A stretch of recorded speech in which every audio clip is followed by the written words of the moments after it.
इस मुल्क को खतरा न हिंदुओं से है न मुसलमानों से है। आज इस मुल्क को तकलीफ तो सिर्फ बेईमानों और गद्दारों से है, सिर्फ बेईमानों और गद्दारों से है। भूल मत करना सिर्फ पापा की परी समझने की। मुझे इस वतन की रक्षा की खातिर हथियार उठाना भी आता है। यहाँ की चांदनी मिट्टी का ही गुणगान करती हूँ, यहाँ की चांदनी मिट्टी का ही गुणगान करती हूँ। मुझे चिंता नहीं है स्वर्ग जाके मोक्ष पाने की, कि मुझे चिंता नहीं है स्वर्ग जाके मोक्ष पाने की। बस तिरंगा हो कफन मेरी, यही अरमान रखती हूँ, यही अरमान रखती हूँ। आदरणीय मुख्य अतिथिगण, शिक्षकगण, अभिभावकगण और मेरे प्रिय साथियों, आप सभी को भारत के 77वें गणतंत्र दिवस की ढेर सारी शुभकामनाएं। मेरा नाम साहिबा परवीन है। मैं आइकॉनिक पब्लिक स्कूल की कक्षा 9वीं की छात्रा हूं। आज मुझे भी 26 जनवरी के शुभ अवसर पर चंद शब्द कहने का मौका मिला है। इसके लिए मैं आइकॉनिक पब्लिक स्कूल के डायरेक्टर सर और तमाम शिक्षकों को बहुत बहुत धन्यवाद देती हूँ। कि देशभक्ति एवं राष्ट्र निर्माण है क्या, तो आज मुझे खुलकर बोलना है और आप सभी को समझकर सुनना है, और आप सभी को समझकर सुनना है। मैं नहीं मानती कि राष्ट्रगान के 52 सेकंड में सिर्फ खड़े होकर गाना या वंदे मातरम भारत माता की जय के जोरों शोरों से नारे लगाना ही देशभक्ति है।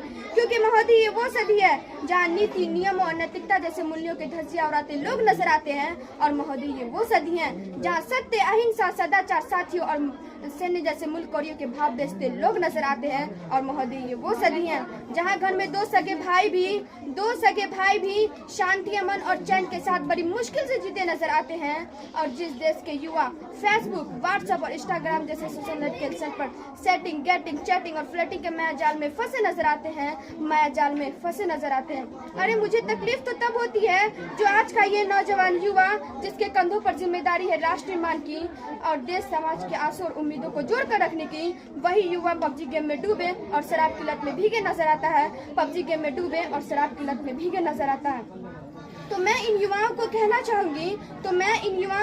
चाहूंगी, अरे ओह निंद्रा में सोने वाले लोग, अभी वक्त है तुम जाग जाओ। कहीं इससे पहले तुम्हारी ये नींद कहीं इस राष्ट्र को न ले डूबे, इस मुल्क को खतरा न हिंदुओं से है न मुसलमानों से है। आज इस मुल्क को खतरा न हिंदुओं से है न मुसलमानों से है। आज इस मुल्क को तकलीफ तो सिर्फ बेईमानों और गद्दारों से है। एक सैनिक बनकर सेना में जाना ही देशभक्त नहीं होती। आजादी की पूर्व बात कुछ और थी और आज बात कुछ और है। तब झांसी की रानी लक्ष्मीबाई से लेकर शहीद आजम वीर भगत सिंह तक, चंद्रशेखर आजाद से लेकर महात्मा गांधी जी तक इन्हें हम देशभक्त कहते हैं। परंतु आज देशभक्त कहूँ तो किसे कहूँ? अपने परिवार, समाज और राष्ट्र के प्रति समर्पण का भाव है देशभक्ति।